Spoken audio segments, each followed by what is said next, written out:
बिस्मिल्लाहिर्रहमानिर्रहीम। अस्सलाम वालेकुम लिसनर्स एंड रीडर्स, कैसे आप सब। यकीनन आप सब ठीक ठाक होंगे, मज़े में होंगे, खुश होंगे और अपनी लाइफ एंजॉय कर रहे होंगे। मैं आपको अपने चैनल एवरीडे नावल विद मन्नत पर खुश आमदीद कहती हूँ। जहाँ मिलेंगे आपको मज़े मज़े के नावल्स जिसे आप आसानी रीड कर सकेंगे।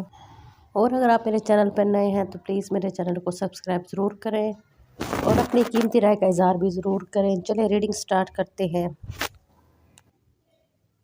सोहा बेटा, बाजार जा रही हो? सुरैया चिरी लहजे में पूछती कमरे में दाखिल हुई। वो सुलग कर उनकी तरफ मुतवज्जो हुई। नहीं, जहन्नुम में जा रही हूँ। खुदा का वास्ता है अम्मी, आप अब कुछ मत मंगवाइएगा। और ये कहाँ है हफ्सा? क्या ज़रूरत थी ढिंडोरा पीटने की? वो तो जैसे उबल पड़ी। सुरैया बेगम जो कुछ कहने जा रही थी उसे घूर कर रह गई और फिर खफी से बड़बड़ाती बाहर निकल गई। जुहा, चलो इंतज़ाम हो गया, कार बाहर खड़ी है, हफ्सा इजलत भरे लहजे में कहती अंदर दाखिल हुई और उसका लाल भूबू का चेहरा देखकर हैरत ज़दा से मुस्तफसर हुई। तुम्हें क्या हुआ अब? कुछ नहीं हुआ, मुझे क्या होना है? मैं इंसान थोड़ी हूँ, गधी हूँ। क्या ज़रूरत थी पूरे पाकिस्तान में ऐलान करने की कि मैं बाज़ार जा रही हूँ? सब की सब तुम्हारी ससुराली लिस्ट थमा गई हैं, जैसे मैं यहाँ नौकर हूँ सबकी। वो अब आंखों से शरारे निकालते हफ्सा पर बरस रही थी। वो गाड़ी में मैं ले जाने वाले का इंतज़ाम कर रही थी तो सबको पता चल गया। अच्छा, ले आना ना जो जो मंगवाया है, मैं तुम्हारे कपड़े प्रेस करके रखूँगी, हफ्सा ने पिचकारा।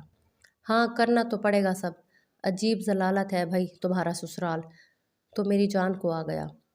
कहाँ खड़ी है गाड़ी और कौन लेकर जा रहा है? बाज़ार और दुकान का पता है ना उसको? उसने शापर उठाकर हुरैन का हाथ थामते हुए गुस्से से पूछा। कैफ लेकर जा रहा है, तारिक भाई का बड़ा बेटा साथ है, वो रास्ता और दुकान बता देगा।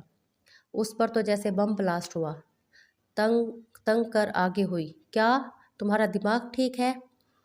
कैफ को क्यों कहा? दिल चाहा अभी और इसी वक्त हर रिश्ते को भूल कर हफ्सा का सर फाड़ दे। अरे भाई, सब इतने बिजी हैं, क्या करती मैं? शुएब घर पर नहीं है, तारिक भाई बाहर के कामों में बिजी थे। कैफ उनके पास खड़ा था। उन्होंने गाड़ी की चाबी देकर कहा, कैफ ले जाता है, अब भला बताओ मैं क्या करती? हफ्सा ने बेचारगी से वजाहत दी। वो शरारे उगलती आंखों से उसे घूर रही थी। नहीं, तुम कुछ नहीं कर सकती, तुम बस मेरा गला दबा दो, तुम्हारी मेहरबानी होगी। अच्छा प्लीज़, मेरी बहन नहीं हो, चली जाओ ना, हफ्सा ने मुल्तजी लहजे में पुचकारा। तुमने अम्मी अबू को बताया मेरा फैसला? स्पॉट लहजे में अगला सवाल पूछा, जो वो सुबह से बीसियों बार पूछने का सोच चुकी थी, लेकिन हफ्सा थी कि कमरे में टिकती ही नहीं थी। हाँ, बता दिया था रात को ही फंक्शन के बाद, हफ्सा ने तासुफ भरे लहजे में जवाब दिया। तो क्या कहा उन्होंने? वही, हफ्सा ने निगाहें चुराई। वही क्या? उसने भवें इकट्ठी की। यही कि जोहा का तो दिमाग ख़राब है, लड़का बहुत अच्छा है, हफ्सा ने संजीदा लहजे में जवाब दिया। क्या? क्या ये कहा उन्होंने?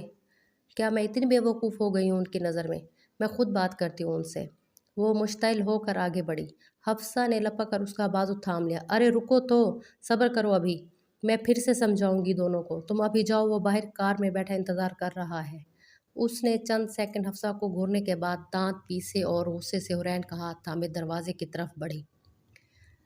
हुरैन का हाथ थामे जर्द रंग के जोड़े में बलबूस बालों की ऊंची पोनी लहराती वो गाड़ी तक पहुंची और गाड़ी की पिछली सीट के मंजर को देखकर आंखें फैल गई, जहां तारिक भाई का 12 साला बेटा टीपू, उसकी बहन जेब, सामे और एक अदद और गोल मटोल बच्चा बैठा था। वो जो ये सोच कर आई थी कि पिछली सीट पर बैठ जाएगी, सुलग कर फ्रंट सीट की खिड़की से झांका, जहां वो मोहतरम स्याह लेदर जैकेट के नीचे सफ़ेद टी शर्ट और जीन्स से तनकिए बशाशत से मुस्कुरा रहे थे। ये क्या बदतमीज़ी है? बदतमीज़ी? कैफ ने मसनूई हैरत से पीछे देखा। मुझे तो बच्चे नज़र आ रहे हैं, मासूमियत से तस्दीक की। हाँ, बच्चे ही। क्यों भरा है सबको? किसकी बारात जा रही है यहाँ? तीखे लहजे में कहा। मेरा कोई कसूर नहीं, मैं तो तुम्हारा इंतज़ार कर रहा था, इतनी देर में सारी सीटें फुल हो गई। कैफ ने कंधे झुकाए। टीपू चलो उतरो, तुम और जेब आगे बैठो। उसने पिछली नशिस्त की खिड़की से झांकते हुए टीपू को हुक्म जारी किया। नहीं जोहा खाला, मामा कहती है जब कोई बड़ा साथ हो फिर बच्चों को पीछे बैठना चाहिए। आप बैठे ना अंकल के साथ। टीपू की बात पर कैफ का खफीफ सा कहका गूंजा तो वो मज़ीद तप गई। زوہا خالہ جلدی کریں، پہلے انتظار کرتے کرتے تھک گئے ہیں، زیب نے منہ بسورا۔ زوہا نے ناک پھیلائی اور پھر ایک جھٹکے سے اگلی نشست کا دروازہ کھولا۔ تمہیں تو میں دیکھ لوں گی، جل کر کہا۔ کیف کو خونخوار نظروں سے گھورتی وہ حرین کو اپنی گود میں بٹھا چکی تھی۔ خوش نصیبی ہوگی میری جو یہ آنکھیں مجھے دیکھیں گی، بڑے پرسکون لہجے میں جوابی وار کیا گیا۔ وہ گاڑی سٹارٹ کر رہا تھا۔ ہاؤ چیپ، نہیں یہ کہو نا لچا، بڑی محبت سے فرمائش کی۔ تم پاگل ہو کیا؟ زوہا نے جھرجھری لی۔ نہیں دیوانہ، لہجے میں شرارت اور محبت دونوں کا تاثر تھا۔ زوہا نے کڑ کر چہرے کا رخ کھڑکی کی طرف موڑا۔ وہ جو اس کی طرف دیکھ رہا تھا ٹیپو کی آواز پر چونکا۔ ارے کیف چاچو، دیکھ کر آگے ٹویا ہے، ڈگ جائیں گے۔ ٹیپو کی گلابی اردو والے جملے پر وہ جو سنجیدہ بیٹھی تھی بے اختیار ہنس دی۔ سارے بچے بھی کھی کھی کر رہے تھے۔ ٹیپو شرمندہ سا ہوا۔ کیف نے نگاہیں اس کے کھلکھلاتے چہرے پر ڈالی۔ اس کے حسین چہرے پر ہنسی کوس و قزح کے رنگ کی طرح دلکش لگ رہی تھی۔ کیف کے یوں دیکھنے پر اس نے فوراً ہنسی کو بریک لگائی اور چہرے کا رخ کھڑکی کی طرف موڑ لیا۔ کار اب سگنل پر رکی تھی۔ وہ ہنوز کھڑکی کی طرف چہرہ موڑے بیٹھی تھی۔ کیف بار بار حرین کو چھیڑ رہا تھا جس پر وہ کھلکھلا کر لطف اندوز ہو رہی تھی۔ وہ چونکہ اس کی گود میں تھی تو اس کا یوں ہلنے جلنے پر اس نے جھنجھلا کر چہرہ موڑا۔ کیا ہے؟ کیا ہے؟ پیار کر رہا ہوں اسے، اب اس پر بھی پابندی ہے؟ ہاں ہے پابندی، میری بھانجی ہے، روب سے جتایا۔ تو میرے بھی کزن کی بیٹی ہے، میرا بھی کچھ حق ہے، کیف نے بھی اسی کے انداز میں جتایا اور حرین کی طرف دیکھا۔ کیوں گڑیا، ٹھیک کہا میں نے؟ حرین نے جھٹ سے سر اس بات میں ہلایا۔ گڈ گرل، تم اپنی خالہ جیسے نک چڑھی بالکل نہیں ہو۔ کیف کی اگلی بات پر اس نے خونخوار نگاہوں سے گھورا۔ سگنل کھل چکا تھا اور ہنستے ہوئے پھر سے ڈرائیو کر رہا تھا۔ اس نے مزید سارا سفر اس کی کسی بھی بے تکی بات پر کوئی بھی رد عمل نہ ظاہر کرنے کی ٹھانی، کیونکہ وہ سمجھ چکی تھی وہ جان بوجھ کر ایسا کر رہا ہے۔ اللہ اللہ کر کے سارے کام نپٹانے کے بعد وہ اب واپس جا رہے تھے جب پھر سے سگنل پر گاڑی رکتے ہی فقیر عورت نے کھڑکی سے جھانک کر آواز لگائی۔ اے صاحب صدقہ دے، تیری بیوی بچوں کی خیر ہو، اللہ سونی جوڑی سلامت رکھے۔ وہ جو دوسری طرف چہرہ کیے بیٹھی تھی چونک کر رخ موڑا۔ کیف ہنستے ہوئے اسے پیسے دے رہا تھا۔ اللہ جوڑی سلامت رکھے، خوش رہو، اللہ ایسے ہی بھاگ لگائے رکھے، وہ دعا دیتی بھاگ کر لفظ پر بچوں کو دیکھ کر آگے بڑھ گئی۔ کیف مشکل ہنسی دبا رہا تھا۔ یہ کیا بےہودگی ہے؟ اسے بتایا کیوں نہیں کہ میں تمہاری بیوی نہیں؟ تو کیا ہوا؟ وہ کون سا کوئی نیوز رپورٹر تھی؟ فقیر تھی بیچاری، وہ تاہنوز مسکراہٹ دبا رہا تھا۔ ہاں، تم جیسوں کو تھوڑی فرق پڑتا ہے، آج کوئی کل کوئی، استزایا لہجے میں تیر برسایا۔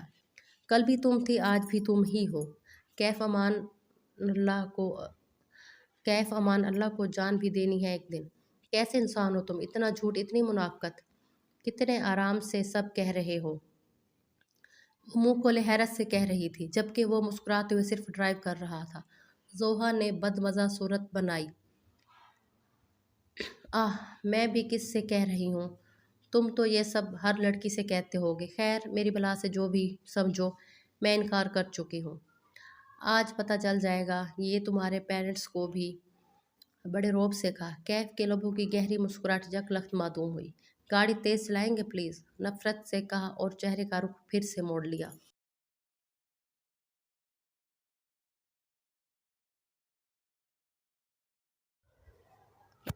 وہ اپنے مہندی کی تقریب میں پہننے والے استری شدہ کپڑے لیے غصے سے کمرے میں داخل ہوئی جہاں حفصہ اپنے بناؤ سنگار میں مگن تھی۔ وہ باہر استری اسٹینڈ سے اپنے کپڑے اٹھانے کی غرض سے گئی تھی لیکن نیچے لاؤنج کے منظر نے تن بدن میں آگ لگا دی۔ کیف شرافت کی پوٹلی بنا ثریا اور آفتاب کے درمیان میں بیٹھا تھا۔ آفتاب اس کی کسی بات پر اس کے سنگ جی جان سے ہنس رہے تھے اور ثریا واری نیاری نگاہوں سے اسے دیکھ رہی تھی۔ وہ تو جیسے اندر تک سلگ کر رہ گئی تھی۔ جب اس کے اپنے ہی گھر والے اس کی کسی بھی بات کو اہمیت نہیں دے رہے تھے تو وہ کیا خاک دیتا؟ یہی وجہ تھی آج وہ گاڑی میں اتنا چہک رہا تھا۔ وہ غصے میں پھولا چہرہ لیے اب حفصہ کے پیچھے کھڑی تھی۔ کیا ہے وہ سب؟ ڈریسنگ کے شیشے میں گھسی حفصہ نے اس کے تپتے عکس کو شیشے میں دیکھا۔ کیا ہوا؟ चिल्ला क्यों रही हो और तैयार नहीं हुई अभी तक? उसने हैरत से बाजू पर लटकते उसके कपड़ों को देखा। तैयार क्या खाक हूँ जब दिल ही जला हो। मैं साफ साफ अल्फाज में कह चुकी हूँ कि मुझे कैफ पसंद नहीं आया है। फिर ये बाहर अम्मी अबू उसे ऐसे VIP प्रोटोकॉल देकर बैठे हुए हैं, पूछ सकती हूँ किस लिए? वो है ही इतना अच्छा कि उसके साथ बैठने वाला उसे VIP प्रोटोकॉल दे। हफ्सा शरारत से मुस्कुराहट दबाकर पलटी। उसको तो जैसे तलवों पर लगी और सर पर पूछी, एक्सक्यूज़ मी, वो कितना अच्छा है सब पता है मुझे। वो ये सारी चालाकियाँ कर रहा है, मैं खुद बात करती हूँ आज अम्मी अबू से। तुमने ढंग से कोई बात ही नहीं की होगी। ढंग से क्या? ढंग से का क्या मतलब? मैंने कहा है उन्हें, वो भी देख परख रहे हैं। आखिर को देख रखी है उन्होंने। दुनिया देख रखी है और मैंने कैफ अमान देख रखा है। वो कितना अच्छा है मैं अच्छे से जानती हूँ। वो एक नंबर का फ्लर्टी इंसान है। वो शक्ल भोली और करतूत काफराना। तौबा तौबा, खुदा का खौफ करो ज़ुई। और ये तो तुम कह रही हो ना, लेकिन उसकी पर्सनैलिटी देखकर तो ऐसा लगता है लड़कियाँ उसके गिर्द मंडलाती होंगी। वो नहीं, तुम मेरी बहन हो ही ना। तुम मेरी बहन ही हो ना। तुम तुम्हें मेरी बातों का यकीन नहीं, उसके हुस्न पर फ्री फिदा हो गई हो। कितने दुख की बात है। और मुझे एक बात बताओ, उसके साथ ज़िंदगी मैंने गुजारनी है या तुम सब ने? अब की बार वो पूरी कुव्वत से चिल्लाई। हफ्सा जो तब से उसके तेवर बर्दाश्त कर रही थी, एकदम से सब्र का पैमाना लबरेज हुआ। ठीक है, ये सब मैं ही ख़त्म करती हूँ। भाड़ में जाए तुम्हारा ससुराल जिसकी खातिर तुम मेरी पूरी ज़िंदगी दांव पर लगाने जा रही हो। उसकी इस बदतमीज़ी पर हफ्सा ने उसे सारे अरसे में पहली बार गुस्से में उसे बाजू से पकड़ कर अपनी तरफ मोड़ा। रुको, मुझे ये बताओ, आज से पहले कभी हमने तुम पर अपने फैसले थोपे हैं? मैंने, बाबा ने या मामा ने? नहीं ना। तो अब भी अगर हम चाहते तो कैफ को खुद देखते और रिश्ता तय कर देते, लेकिन हमने ऐसा नहीं किया। तुम्हें खुद यहाँ लेकर आए हैं। हफ्सा इस सारे अरसे में पहली दफ़ा उससे इतने गुस्से में मुखातिब थी। वो अब जब्त से नाक फैलाए और लब भींचे सुन रही थी। हालांकि दादू ने उसकी बात की अच्छी खासी मुखालफत की थी कि क्या ज़रूरत है ज़ोहा को यूँ साथ लेकर जाने की। हफ्सा की इस बात पर उसकी पेशानी के कुछ पल कम हुए और असाब का तरो भी कतरे कम हुआ। रिश्तों को मना करने का भी एक सलीका और तरीका होता है। वो शरीफ ख़ानदानी लोग हैं। कैफ ने अगर अपनी यूनिवर्सिटी लाइफ में कुछ किया भी है तो वो तुम्हारे लिए बहुत बड़ा इशू है, इसके लिए उसके लिए और उसकी फैमिली के लिए नहीं।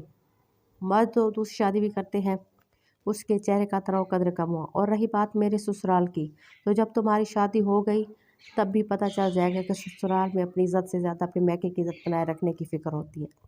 मैं नहीं चाहती आज तुम्हारी किसी भी तरह की बदतमीज़ी में कर मुझे ये सुनने को मिले कि मेरी छोटी बहन को किसी बड़े का दीद लिहाज नहीं है। उसके भींचे लब अब निदामत के ज़ेर असर हल्के से हवा हुए। आंखों में भी अब गुस्से की जगह नरमी ने ले ली थी। माना तुम बहुत अक्लमंद और मुझसे ज़्यादा पढ़ी लिखी हो, लेकिन ज़िंदगी और रिश्तों का तजर्बा मेरा तुमसे ज़्यादा है। मुझे एक बात बताओ, तुम कैफ के अफेयर को लेकर इतना बरहम हो रही हो, अगर तुम्हें भी दूसरी लड़कियों की तरह उसके इन अफेयर्स का शादी के बाद पता चलता, फिर क्या करती तुम? हफ्सा पेशानी पर बल डाले उससे मुस्तफसर थी। एक पल को कमरे की खामोशी में बस बाहर का शोरगुल गूंजने लगा। फिर उसके चेहरे के तासरात फिर से पथरीले हुए। मैं उसको छोड़ देती। लहजा हद दर्जा स्पाट था। हफ्सा ने तासुफ से सर हिलाकर गहरी सांस खारिज की, जैसे उसकी अकल पर मातम किया हो। ये कहना आसान है बीबी। खैर, हम लोग वही करेंगे जैसा तुम चाहती हो, लेकिन एक तरीके से। ऐसे कैफ को बुरा भला साबित करके नहीं। वो उनका बेटा है और उसने ऐसा गुनाह नहीं किया जो यूँ जलील कर दिया जाए। हफ्सा ने आखिरी बात कदरे नरमी से कही और फिर खुद को आईने में एक नज़र झाँच कर पलटी। मैं जा रही हूँ, तैयार होकर जल्दी नीचे आ जाओ। वो अपने भारी भरकम लिबास से उलझती नीचे जा रही थी और ज़ोहा ने एक तसल्लिया में सांस खारिज की। शुक्र था कि उसके घर वाले उसके साथ थे। जी तो दोस्तों, ये है आज की एपिसोड। यकीनन आपको पसंद आएगी, और अगर आपको पसंद आए तो प्लीज़ अपनी कीमती राय का ज़रूर इज़हार कीजिएगा और दुआ में याद कीजिएगा। मिलते हैं जल्दी नेक्स्ट एपिसोड के साथ। अल्लाह हाफिज़।